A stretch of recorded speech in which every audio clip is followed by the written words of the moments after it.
हर साल जैसे जैसे रक्षाबंधन का दिन पास आ रहा होता है, विभा अपने भाई अशोक की याद में और ज्यादा खोई सी रहने लगती है।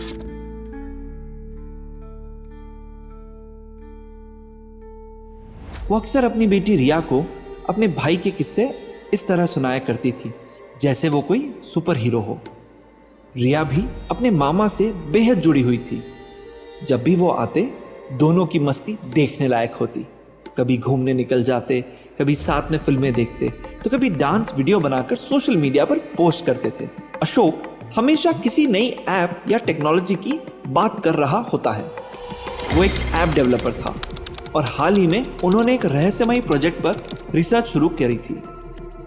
उस रिसर्च में इतना डूब चुके थे कि कई दिनों तक सर्वर रूम से बाहर ही नहीं निकलते थे।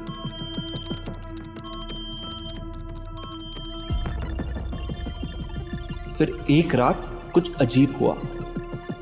उस रात सर्वर डेटा के भारी लोड और लगातार चल रहे सिस्टम के कारण वहां शॉर्ट सर्किट हो गया। अगली सुबह जब लोग पहुंचे तो अशोक की लाश जमीन पर पड़ी हुई थी, लेकिन वो लाश नहीं लग रही थी। वो पूरी तरह सूख चुकी थी। उसकी हड्डियां बाहर निकल आई थी, जैसे किसी ने अंदर से उसे चूस लिया हो। सबसे डरावनी बात यह थी कि उसके शरीर पर, खासकर उसके माथे पर, काले अक्षरों में कोई अजीब सी कोडिंग लैंग्वेज खुदी हुई थी, जैसे कोई डिजिटल श्राप।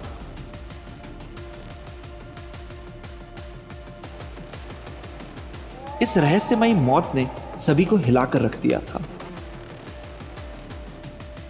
एम्स की स्पेशल रिसर्च टीम उस बॉडी को एग्जामिन करने के लिए ले गई। उस रात के बाद से विभा और रिया को अशोक की आखिरी झलक तक नसीब नहीं हुई। ये दुख, ये अधूरापन हर रक्षाबंधन पर और गहरा होता जा रहा था। इसीलिए हर साल विभा चुपचाप एक राखी भगवान की मूर्ति के पास रख देती थी, मानो वो राखी किसी और दुनिया में अपने भाई तक पहुंचे, उस दुनिया में जहां शायद अशोक आज भी जिंदा हो। रिया अब अपनी मां की हालत को देखकर कुछ करना चाहती थी। उसे लगता था कि अशोक मामा का यह रहस्य, उनकी मौत की असली वजह अभी भी कहीं छुपी हुई है, जिसे खुलना अभी बाकी है।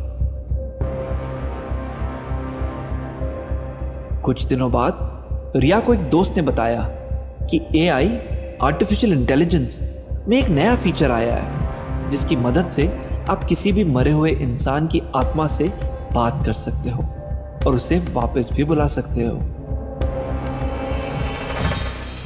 रिया को उस बात में उम्मीद दिख रही थी। वो देर रात तक इंटरनेट पर उस एआई टूल की खोज में लगी हुई थी। कहते हैं डिजिटल युग में जिसको आप ढूंढना चाहते हो, वो चीज आपको ढूंढती हुई आपके पास आ जाती है। पता नहीं कब, कौन, कहां से दस्तक दे जाए।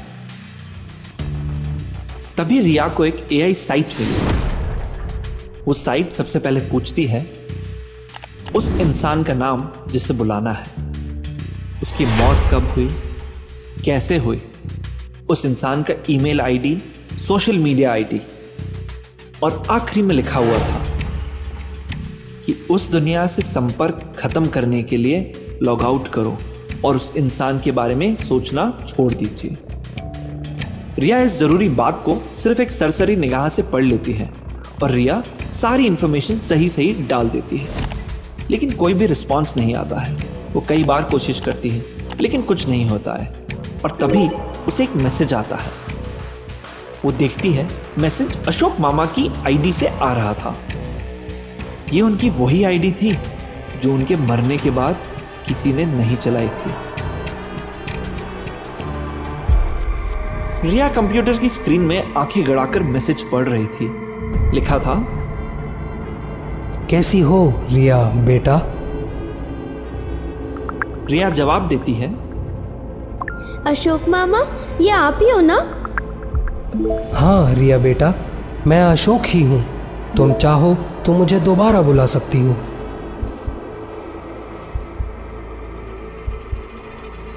रिया को विश्वास नहीं हो रहा था। वो भागकर जाती है और विभा को बुला कर लाती है। रिया विभा को सब कुछ बताती है। मैंने अशोक मामा से बात की और अब हम वापस उन्हें इस दुनिया में ला सकते हैं। रिया की माँ को यह सब मजाक लगता है, लेकिन तभी फिर से कुछ मैसेज आते हैं। रिया देखती है कि स्क्रीन पर इस बार एक ऑडियो आया है जिसमें अशोक की दर्द की कर्राती हुई आवाज थी। दीदी, मुझे वापस बुला लो। मैं आपका भाई अशोक ही हूँ। मुझे वापस बुला लो।